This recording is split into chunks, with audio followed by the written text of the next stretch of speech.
Bisa kita mulai pembelajaran hari ini ya. Saya buka dulu. Assalamualaikum warahmatullahi wabarakatuh. Waalaikumsalam warahmatullahi wabarakatuh. Nanti lihat ke sini ya. Mungkin cuacanya sedang panas, jadi kalian kurang fokus, tapi tidak masalah. Asalkan ada motivasi untuk belajar, kita bisa memahami materi kita hari ini. Sebelumnya tentu kalian pernah lah mengenal apa itu bahasa ya, tapi kalau berbicara tentang teori belajar bahasa, saya yakin itu adalah hal yang baru bagi kalian, sehingga di sini saya perlu di awal pembelajaran kita perkuliahan tentang teori belajar bahasa perlu mengenalkan pada kalian tentang konsep belajar bahasa itu apa. Saya sudah menyiapkan video yang nantinya bisa kalian simak tentang konsep-konsep yang penting dalam teori belajar bahasa. Di dalam teori belajar bahasa ini ada dua konsep yang harus kita pahami terlebih dahulu, yakni pemerolehan bahasa dan pemerolehan bahasa kedua. Jadi dua konsep itu berbeda.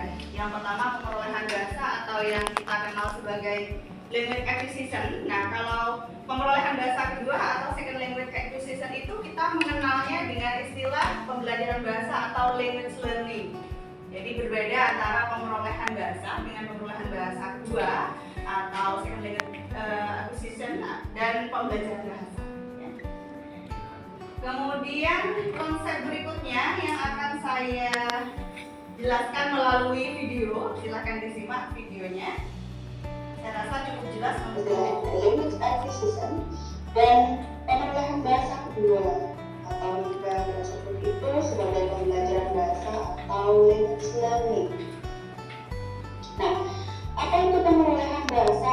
Pemerolehan bahasa adalah proses alami dan spontan di mana seseorang, terutama anak-anak, belajar bahasa tanpa instruksi yang formal.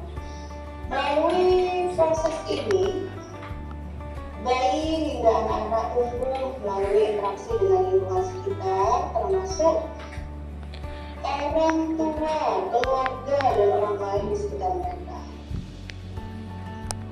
Sedangkan pemerolehan bahasa kedua atau pembelajaran bahasa kita sebut sebagai language learning adalah proses yang lebih formal dan terstruktur, biasanya terjadi dalam proses pendidikan, karena seseorang mempelajari bahasa baru atau bahasa kedua atau bahasa asing melalui instruksi yang disengaja dan direncanakan.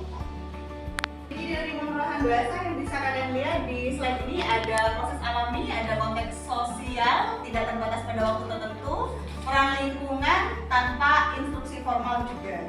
Jadi kalau pemerolehan bahasa, konsepnya itu bahasa itu diperoleh secara alami. Jadi tidak ada pembelajaran seperti halnya di kelas seperti yang kalian lakukan saat ini.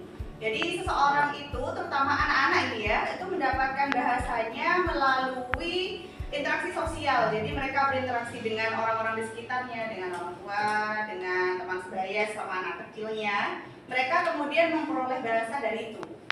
Nah, kalau yang selanjutnya pembelajaran bahasa, saudara dan teman saudari, anak-anak tidak memerlukan instruksi perencanaan. Jadi pembelajaran bahasa.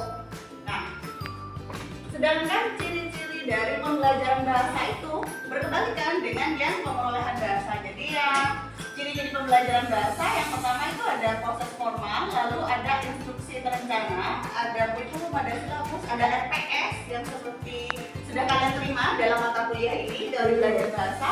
Kemudian ada fokus pada aturan tata bahasa, ada konteks akademik, waktu dan usaha yang lebih besar. Jadi kita perlu ketahui bersama bahwa dalam pemerolehan bahasa itu lebih mudah dikuasai daripada pembelajaran bahasa. Itu mengapa?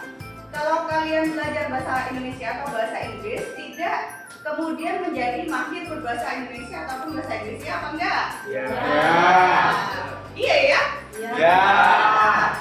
Kenapa demikian? Karena motivasi pada saat pembelajaran bahasa itu seringkali kurang. Motivasinya hanya pada bagaimana mendapatkan nilai yang baik. Kalau ada ujian, kalian berusaha maksimalnya belajar, tapi setelah ujian atau kelas itu bubar, selesai, maka motivasinya menurun. Sedangkan kalau dalam pemerolehan bahasa, kalian akan tetap bersemangat untuk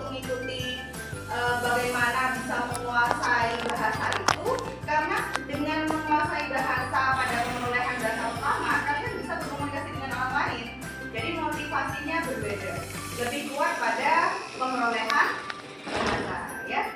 Jadi lebih kuat mana motivasinya, pada pemerolehan bahasa atau pada pembelajaran bahasa? Pembelajaran bahasa. Kita lanjutkan ya. Ya. Jadi ini adalah konsep yang terakhir yang akan saya sampaikan tentang konsep mistake, error, dan trial. Mistake, error, dan trial dalam kebahasaan. Jadi ada konsep mistake, error, dan trial dalam kebahasaan. Kita mulai dari mistake dulu. Nah, ini sama kesalahan ya. Mistake merujuk pada kesalahan penggunaan bahasa yang terjadi karena faktor-faktor seperti kesalahan, kurang konsentrasi, atau ketidaksengaja. Jadi dalam mistake, error, dan trial ini berbeda meskipun mistake dan error itu sama-sama kesalahan. Jadi dalam bahasa ada istilahnya salah yang berupa mistake dan salah yang berupa error. Kalau mistake itu kesalahannya karena seseorang itu memang tidak punya pengetahuan kebahasaan sehingga dia membuat kesalahan dalam performansi kebahasaannya. Jadi karena tidak punya kompetensi kebahasaan sehingga performansinya salah. Nah, itu kita sebut sebagai error. Nah, kalau mistake itu seseorang itu punya kompetensi di dalam otaknya, tapi karena dia itu kelelahan, seperti kalian sudah sore ini kan sudah mulai lelah ya? Iya, Bu. Sudah mulai lelah sehingga terjadi slip of the tongue, misalnya salah ucap atau keseleo lidah.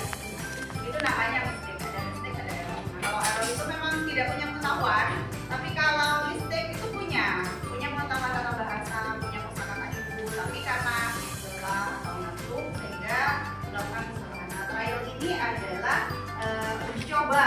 Seperti kalian pernah dengar ya istilah trial. Ya. Di dalam kebahasaan itu anak-anak itu melakukan yang namanya trial. Jadi dia mencoba mengucapkan kata dan misalnya terjadi kesalahan, ya orang yang lebih paham kata itu harus memperbaiki. Misalnya kalian tahu anak itu sering mengucapkan kata susu itu dengan cucu dan lain bentuk sebagainya gitu ya. Itu apa lagi? Cucu, gitu ya. Tapi orang dewasa seharusnya jangan mengikuti cara mengucapkan anak itu, tapi harus melakukan perbaikan agar mereka tahu yang benar itu adalah susu. Bisa jadi hal itu terjadi karena alat ucap yang masih belum siap untuk mengucapkan huruf S tadi, sehingga menjadi cucu dan susu yang lebih mudah untuk diucapkan. Seperti halnya kalian tahu bahwa kata yang biasanya diucapkan oleh anak-anak pertama kali itu kan memang kalau di dalam kebahasaan kita sebut sebagai bilabial ya. Jadi mama itu bukan karena ini menyebut mamanya ya, tapi karena alat ucap itu lebih mudah ketika dia secara fonologi itu bilabial. Mama. Nah, S itu sulit, desis itu bunyi desis kalau di dalam fonologi, sehingga lebih mudah dan cucu. Mereka bisa mengucapkan itu karena adanya motivasi tadi itu, kebutuhan untuk minum susu. Jadi ada kebutuhan biologis, haus, lapar, sehingga seringkali mengucapkan kata itu. Nah, ketika kata itu salah diucapkan, mereka sebenarnya sedang melakukan yang namanya trial. Dan itu bisa diperbaiki oleh orang di sekitarnya. Itulah mengapa jangan kemudian ikut-ikutan menjadi salah. Sehingga apa? Mereka akan terus-menerus salah menggunakan kosakata itu dan biasa menggunakan kata uu atau cucu sampai waktunya sebenarnya alat ucap mereka sudah bisa mengucapkan ya. Ya. Jadi saya rasa itu saja untuk hari ini. Kita belajar tentang konsep teori belajar bahasa, semoga bisa dipahami.